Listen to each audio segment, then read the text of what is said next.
Now we're in the operations control room of the Delhi Integrated Multimodal Transit System, also known as DIMS. Now it's a bit of a mouthful, but here some 5,000 buses, or the routes of 5,000 buses, are tracked here via GPS. Now in the wake of the gang rape in Delhi, a task force was set up by the Home Ministry here, which made a number of recommendations to make the city safer for women. And one area that it concentrated on was public transport. How can things be made safer for women travelling on public transport? And one suggestion was that all buses here in the city be fitted with GPS tracking devices so their routes can be monitored.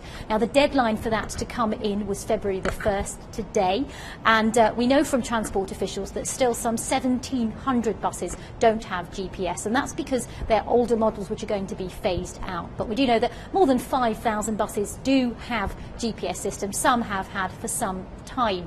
Now this operation control rooms monitors the movements of some, and I'm joined by Mr. Inderpal Rekhi, who works for DIMS. Now first of all, tell us how this control room works. How does it monitor buses?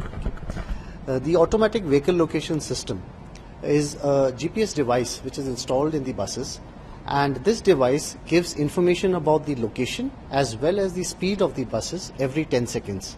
This data gets stored into our servers, and it is available for forming various kinds of reports which the officials would need to monitor the performance and movement of these buses.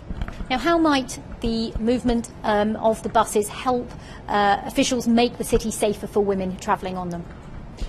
As I mentioned, these GPS devices are continuously transmitting information, and therefore the movement of the buses can be tracked continuously. If required, the past history of the movement of the buses is also available. Now this information can be used by the officials to track the buses and see to it that the buses are moving on their pre-designated routes as per pre-designated timings, and in case there is a deviation, then there could be a cause to dwell into it further. Also, there is a plan to install panic buttons in the buses which could be used by anybody who needs assistance.